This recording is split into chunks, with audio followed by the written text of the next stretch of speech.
madame. Bonjour, messieurs. Oui, boutonnez votre veste, vous. C'est bien. Ah ben, voilà. baisse mon gilet. Ah bah oui, il arrive. Il sort de son lit, alors évidemment.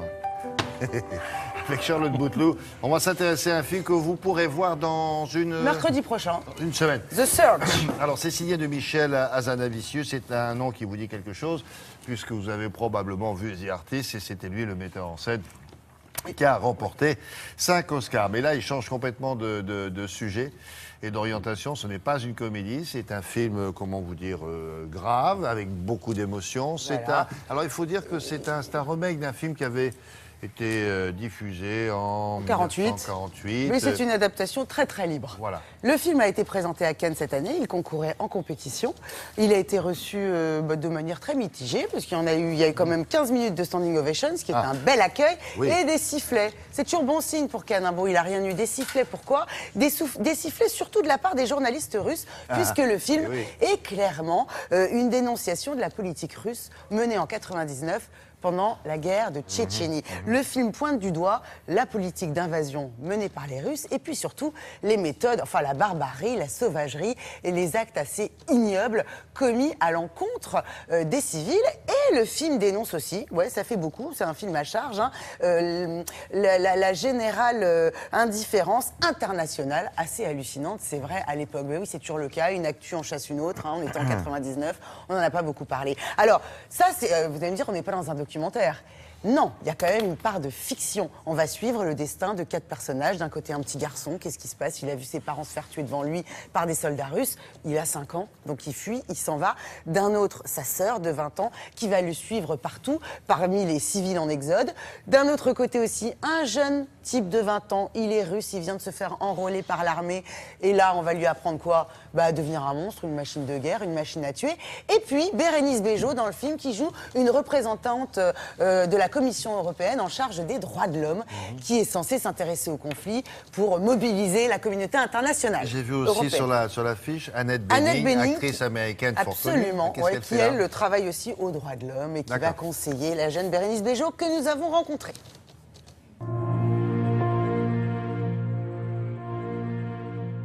Bonjour Bérénice. Bonjour.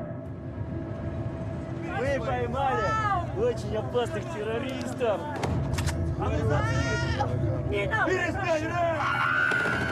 Pourquoi est-ce que les guerres de Tchétchénie ont un écho personnel et particulier chez Michel Hazanavicius? On est frustrés, on a de la compassion pour ces gens-là, on a envie de faire quelque chose, on ne sait pas comment faire. Et je savais qu'un jour, il ferait un film sur ce conflit-là. Parce que Michel, il fait du cinéma populaire, il a envie que ça touche les gens. Il avait vraiment envie de faire quelque chose de romanesque et en même temps de réaliste, de vrai, de dur, de cru. Et c'est peut-être aussi ce besoin de raconter l'histoire d'un autre point de vue. C'est-à-dire le point de vue des victimes, que ce soit des victimes tchétchènes, mais aussi les victimes russes. C'est pas un film contre les Russes, c'est un film contre l'armée et contre certaines utilisations de l'armée. They're alive, and they have a right to a better life. C'est une belle histoire et surtout une belle histoire de cinéma entre le réalisateur et vous. Qu'est-ce qui vous plaît dans son univers, dans sa manière d'aborder les histoires au cinéma, justement? Vous savez, quand je tournais au SS 117, avec Jean Dujardin, on l'appelait l'impavide. C'est-à-dire que c'est une personnalité où, a priori, il n'y a pas de problème, il n'y a que des solutions, mais c'est vraiment dans sa personnalité. Ouais. Donc, du coup, il n'y a pas de frontières. Et du coup, ça, c'est assez agréable, parce que ça nous met en confiance. Where is your brother? Do you know where he is?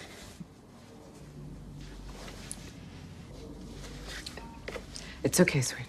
You take him in the other room. Comment ça s'est passé avec vos partenaires? J'avais pas des professionnels en face de moi. Je pouvais pas leur demander de me donner autant que je leur donnais. Je les écoutais, j'étais patiente, je les mettais en valeur. Et puis parfois, il y a des miracles. Et tout d'un coup, ce petit Abdul Halim qui joue le personnage de Hadji, le petit garçon de 9 ans, il était tellement connecté avec ses émotions qu'il pleurait en 5 minutes. Il te faisait des scènes d'émotions où même moi, en face de lui, je me disais mais comment je vais faire pour être aussi bonne que lui? Finalement, j'étais un peu comme Carole, c'est-à-dire que j'étais dans des moments de frustration, j'étais des moments où j'étais toute seule et c'était pas bien grave parce que le plus important, c'est qu'on ait raconté leur histoire. From the beginning, the testimonies have been about absolutely inhuman violence. Whole villages are being destroyed. Whole families are just wiped out. But just imagine what ideas we're putting into their heads. You mean we're creating future fighters? Est-ce que vous pensez, Bérénice, que le cinéma peut faire changer, peut faire évoluer les choses? Mais je sais que beaucoup de reporters de guerre qui ont vraiment vécu ce genre de situation et qui sont venus voir le film en avant-première, ils étaient extrêmement émus. Ils nous ont dit, vous savez, on a beau faire des reportages, des documentaires, écrire des livres.